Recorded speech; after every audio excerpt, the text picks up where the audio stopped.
Hey guys, I'm Mia Dior and welcome back to my very inconsistent channel. I'm very sorry. I'm not here to make excuses. But the one time I do find time to do videos, they're doing construction outside. Thank you for tuning in. Today's video is a little bit more chatty, I want to say. Last week I asked my Instagram followers what story would they like to hear about my personal life, and they had two options. Option A was the time I peed on myself, or option B was the time I almost died. And lo and behold, everyone wants to know how I almost kicked the bucket. So here we are. Let's get right into it. There's no easy way to jump into this story, so I'm just gonna give you the time frame. It was late 2010. I was a new mom. My baby was about to turn 1, and I had started to suffer from shortness of breath. The whole time I'm here thinking, maybe I have asthma again. I mean, I had asthma as a child, but I kind of outgrew that. I didn't pay any mind to it. And of course, I had a very, very hectic life at that time.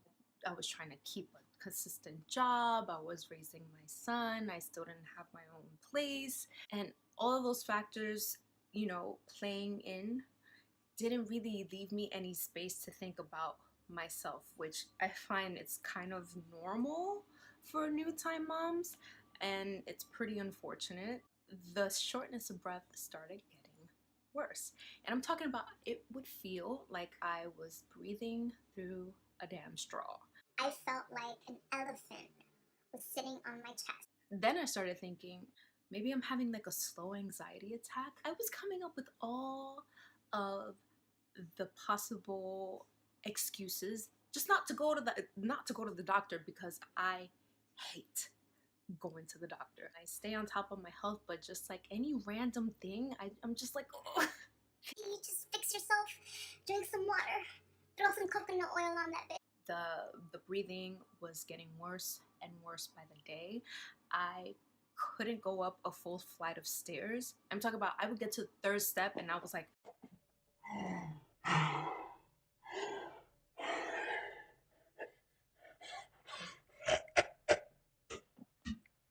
sorry, that was a very dramatic reenactment. I could be sitting down watching TV and it would feel like I had just ran a whole mile and sprinted that bitch like I had 2 Rottweilers on my ass.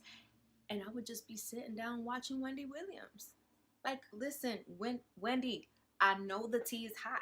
Started getting to the point where at night I would wake up out of my sleep in like hot sweats. I think it was more that I was scared to find out what was going on. I was already fearing the worst, and I wanted to kind of enjoy all the festivities that were happening.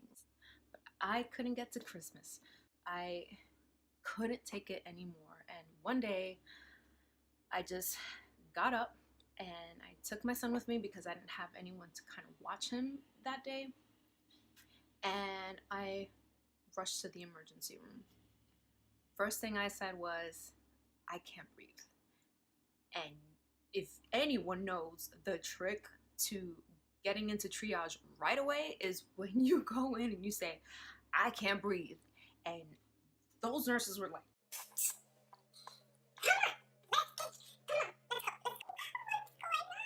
stroller and diaper bag and no breathing, and I'm over here pale. I was pale, like a piece of paper, like a ghost. I was Casper, okay?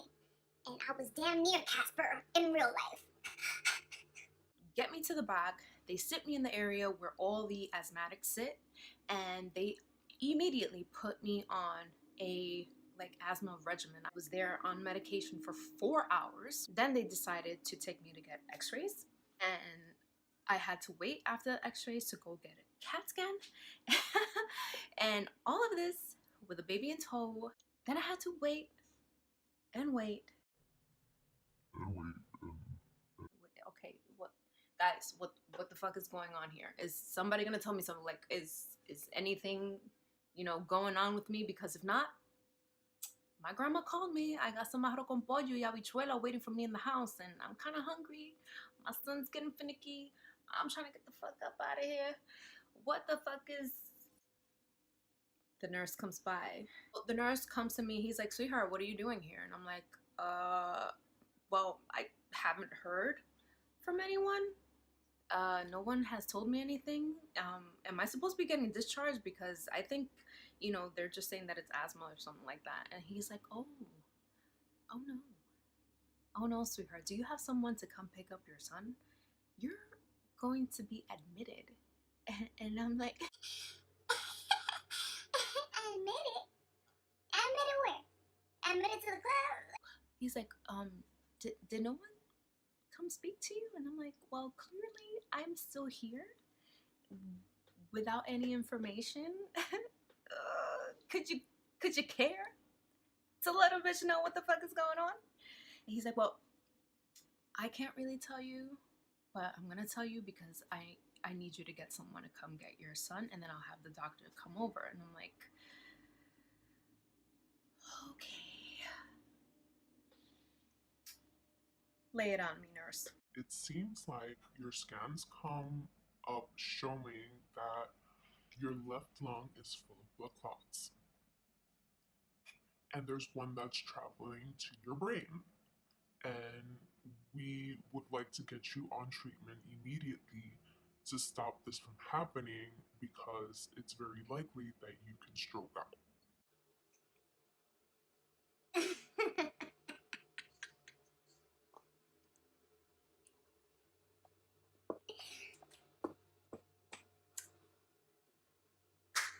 Alright.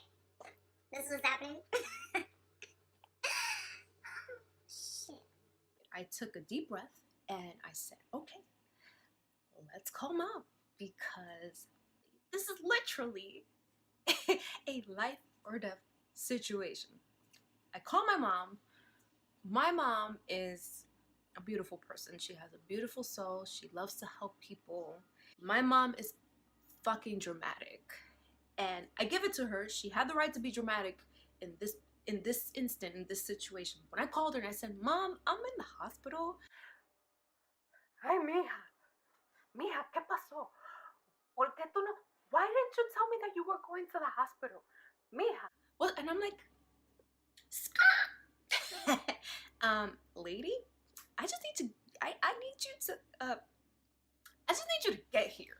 At this point, there's like 5 doctors surrounding me and my son in his big old coche, and they're like, Miss Mears, how long have you been experiencing these symptoms, and do you know how lucky you are to be here? I have no idea what the fuck is going on. I just need someone to come get my son and someone to explain to me how I am going to survive this. That's all. That's all. Mom gets there, she's already crying, and she's like, what is going on? The doctor's like, ma'am, your daughter has what we call a pulmonary embolism. It's a very, very dangerous thing that can happen, which is your blood clots. The platelets are supposed to flow smooth. You know what blood looks like when it comes out. No, my blood was not coming out. Like, that bitch was thick. It was molasses. It was edge control gel. Okay, I was not bleeding.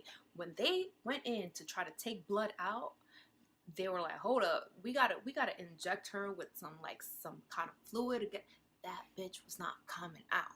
And I didn't even realize this shit. That's how thick my blood was. It was a team of 14 doctors, all amazed that I was sitting there kind of laughing to keep my nerves under control because I was so fucking freaked out. They're like, you wouldn't have lasted another week. And I'm like, clearly I'm here, so you don't know that. So don't put that shit in my head, because I'm walking out of here and I'm gonna go on and live a full-on life. So stop saying all this. Keep that juju over there, because I don't need it. I don't need it. I don't want to hear it. Stop it. Okay? Let's fix this thing. I spent about a week in the hospital.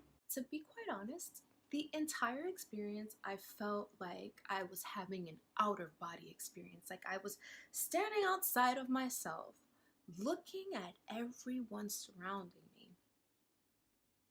And I'm like, Damn, girl. What? How did we get here? this is who you know, who your real friends and family are when you're either locked up or in a hospital. I was really, really thankful that I was alive and breathing and just taking it all in. So they let me go Christmas Eve, and it was the most surreal thing. I felt like 10 years had gone by in that 1 week. And you want to know what the cause is? Birth control. Ain't that about it? I had never in my life been on birth control. I never even thought of wanting to use it. The only reason I got on it was because when I had my son, they kind of forced me to leave the hospital with a prescription. And I'm like, I've never used this shit. I don't want this. Soon I realized that maybe I should get on. I used the ring. I don't even want to say the company's name because I sued their asses. Not that I want a lot of money, because I didn't die, but I came close to it. So I fell into a tier of a certain amount of money, and only the people who died from that birth control got the jackpot. It's not gonna bring anyone back. It's not gonna change the fact that this product, ruined lives. It tested me way up in my hoo-ha, and every which way you could prick a damn needle, they tested me, and everything came back negative, and the only thing that they can attribute it to was the birth control. What happens? You can never take birth control ever again. And I'm like, great, I don't want to take that shit ever again, because look at the situation I'm in right now. This also happened around the time where Serena Williams got her blood clot, and I remember watching the news and they said that they had to give her emergency surgery. And I'm like, well, if you're telling me I'm almost about to stroke out, why don't you just fucking go in there and like stop this shit? Because I'm scared that this is really gonna go. Thank God at that time I had Medicaid, because let me tell you, I was in the doctor 4 days a week. I was going to specialists every week, getting all types of tests done and checking my blood levels constantly. But this is where it gets fun. February of 2011, I signed up to act on a pilot show. Also kind of help out with like makeup and like the styling and stuff like that. And one night after we finished filming, it was really, really late. I got to the bus station. I was so tired, and I had my whole entire kit plus another kit of just like clothes and stuff for the actors. And I decided to take a cab home. It was one of those nights where it was cold, it was raining, it was windy, and the gentleman decided to take the highway instead of taking the local way, and we would have been at my house in about 5 minutes. Now on this specific highway, there are a lot of curves, and the speed limit was about 35, 45. I don't understand why, but he was going about 60 miles an hour on these curves. Right before we get to my exit, this fucking construction is pissing me off. The man went over some black ice. Ooh, child. I saw my life flash before my eyes. I saw the entire accident happen before it was happening, as it was happening. I don't even know. Point is, he went over this black ice, speeding. We hit the border of the highway, skidded down that whole shit, concrete. It made us go to the other side of the highway. We hit that border, I don't even know what you call that shit, another piece of concrete, which in turn made us spin out. And as the car was about to flip, I'm telling you, I think it was like a divine intervention. It was like out of Twilight when Edward stopped the car with his bare hands. It was one of those situations. The fucking car just stopped in midair and flipped back down. In all of this, I had an umbrella in between my legs. Guess where that went? I busted my knee, I hurt my back, and I busted my head on the window. I went unconscious for a few minutes, and the taxi driver kind of woke me up, and I started freaking out. I'm like, you need to call the ambulance right now. I'm on blood thinners. I don't even know if I'm bleeding internally. Yet again, I have to call my mom. It's midnight. And my mom is like, I thought you was gonna be here. It's been like a half an hour. Like, Mom, I was just in an accident. Yeah, Satan was trying to fuck with me at the end of like 2010, 2011. All like the whole year. I'm like, dude, do you not know I'm a child of God? Like, we're not doing this right now. You need to relax. You need to have a cup of chamomile tea, because I am not the one. They prescribed me Tylenol with codeine and muscle relaxers. Again, I've never had this shit in my life. I did mention that I was on blood thinners, but I had no idea what was gonna happen. I had to go back to my blood clinic to go get my blood levels checked. And after 3 days of drinking the Tylenol number 3 with codeine and the muscle relaxers plus my blood thinners, my blood levels were so thin. So fucking thin. My doctor was like, if you get a paper cut right now, we would not be able to stop the bleeding. When I tell you that my heart was in my ass, and my ass was at my feet, and my head was like... Why does this keep happening to me? What am I not learning?